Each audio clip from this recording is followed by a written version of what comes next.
Hey guys, yesterday I had made a video and showed you guys a step to a side Easter egg on the Darkest Shore. If you come down to the sub pin area and look inside this zombie spawn, there are two H-beams above that doorway right there. And yes, it is an H-beam based on what they describe in construction as an H-beam or an I-beam. There was a lot of, discussion in my last video. People are like, no, it's an I-beam. Well, it's definitely an H-beam, and here's the difference. An H-beam has all 90-degree angles, and an I-beam has a little bit of a slant on the top and bottom. And you can definitely tell that the ones in game match the H-beam description. So you can use any kind of weapon and shoot it 8 times, and what's going to happen is it's going to start turning, clockwise, and then it's going to be in a horizontal position instead of vertical. Once it's turned sideways, it gives everybody in the game 1 jolt. And so far, no one's been able to get anything else to activate after this, but something has been found that could either be, the next step, or it could just be the clue to this right here. If you come over to this area in front of the artillery bunker, there's going to be some canisters on top of some barrels, and behind that is hidden one of these H-beams. This beam is always here behind these canisters. You don't have to trigger the one in the sub pin to make it show up, which could make it seem like this is not the second step. If it appeared after you triggered the one in the sub pin, then yeah, it would start to make sense. Before I knew this beam was here, I had talked about this money bowl that was on the steps right here in front of this flat gun and how we could see it in the trailer, and it definitely stood out and looked odd. And it's also used for the Easter egg on the Final Reich when you get the Treyarch PPSH. I went to go mess with it and it just breaks, so it didn't seem like it was something you could interact with, but it looks like it's a clue to seeing that H-beam hidden behind those canisters. You can knock the canisters down by just like shooting them or whatever, and you'll get a better look at this H-beam behind him. So with that money bowl being there and not, interactable, and it breaks, it just looks like it's a visual clue. And then for this weird thing right here to be hidden behind those canisters,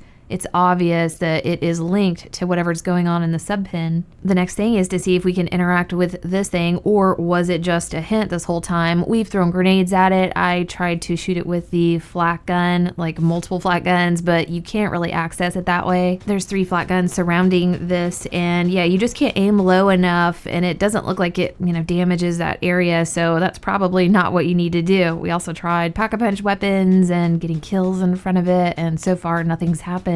If you look at the current status of this Easter egg, it kind of looks like a little bit of a troll, and hopefully it's not. Once you shoot the H-beam down in the sub pins, it turns to the right and it kind of looks like it says the word hi. And then it only gives you 1 jolt. We're used to getting some kind of reward for doing Easter eggs, and if we're just getting 1 jolt here and it's just saying hi to us, I mean, it's very possible that that is the end, and that beam that's over there by that flat gun was just the clue to see this. If this is the end of the Easter egg, it really seems unnecessary for them to have like the money bowl and then that other beam behind those canisters. That's a little bit too elaborate for, just this Easter egg. And that's the only thing that has me thinking that there's going to be more to it, because they're setting us up for this. And yeah, I don't think it's, again, necessary to have all of those clues just to shoot something to give you 1 jolt. But it'll be interesting to see how this progresses and what people find. And again, I'll keep you guys updated, but I hope you guys enjoyed this, and we'll see you next video.